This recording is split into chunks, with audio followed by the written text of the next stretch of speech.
After everything they had survived, lies, blood, forced vows, and tears, Elara and Adrian slowly began to feel like a real married couple. Not perfect, not peaceful, but real. The mansion no longer felt like a prison to Elara. The halls were quieter now, the guards fewer, the shadows less frightening. Adrian had softened around her, his voice was gentler, his eyes no longer carried only darkness. He started coming home early. Sometimes he would sit beside her in silence while she read near the window. Sometimes he would bring her small gifts, flowers from the city, books, warm shawls. He never touched her without permission. That alone made Elara's heart ache. Against her will, against her pride, she fell deeply in love with him. And this time, it wasn't forced. Elara had begun visiting the nearby town market again. Adrian allowed it, though fear followed him every time she stepped outside his protection. One afternoon, while choosing vegetables, Elara heard a familiar voice. "Elara, is that really you?" She turned. Her breath caught. Standing before her was Rowan, her childhood friend, the boy who used to run barefoot with her through fields, who helped her carry water, who once promised to protect her when they were just children. He had grown taller, stronger, but his smile was the same. "Elara," he said softly, "I thought you were gone forever." Tears filled her eyes, not of love, but of memory.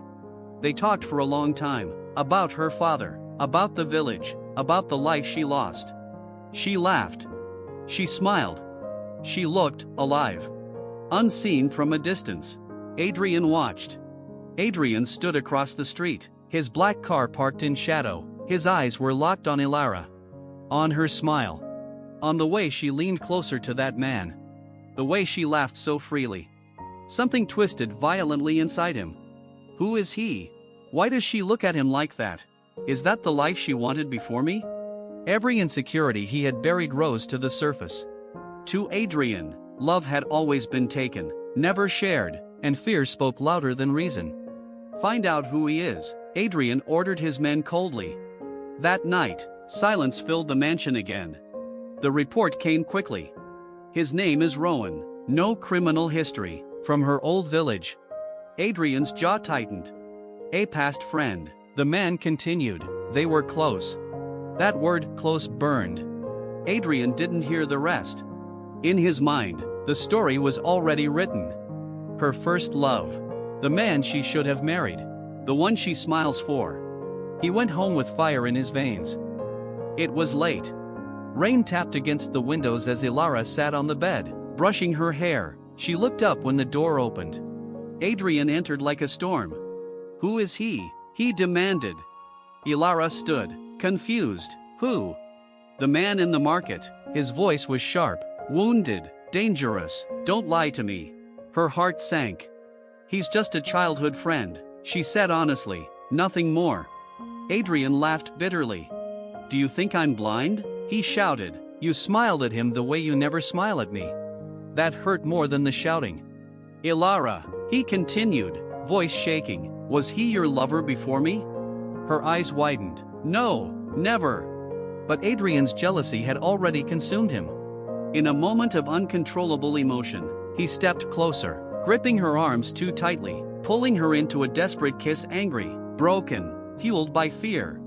Elara froze. Tears streamed down her face. "Stop," she cried softly. The moment shattered Adrian. Adrian released her immediately. Horror crossed his face as he realized what he had done. Elara slid to the floor, hugging herself, sobbing quietly, not from pain alone, but from heartbreak.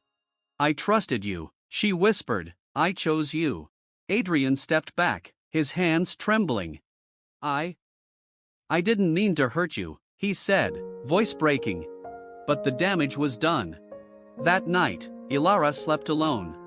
Adrian didn't sleep at all. Adrian stood on the balcony until dawn, rain soaking his suit.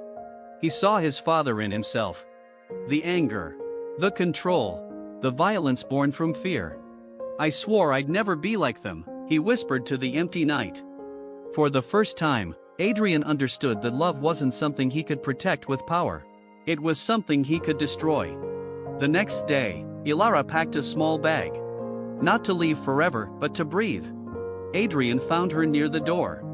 Rowan is getting married, she said quietly before he could speak. He invited me because he remembers my father. She looked at Adrian, eyes swollen from crying. I have never loved anyone before you. That was when Adrian broke completely. Adrian fell to his knees. The Mafia heir. The feared man. The king of shadows. I'm sorry, he said, voice shaking. I let my fear turn into cruelty. I hurt the woman I love most. Tears fell freely. I don't deserve forgiveness, he continued, but I promise you I will never raise my voice, my hand, or my jealousy against you again. Elara knelt in front of him. Silence stretched. Then she placed her hand over his.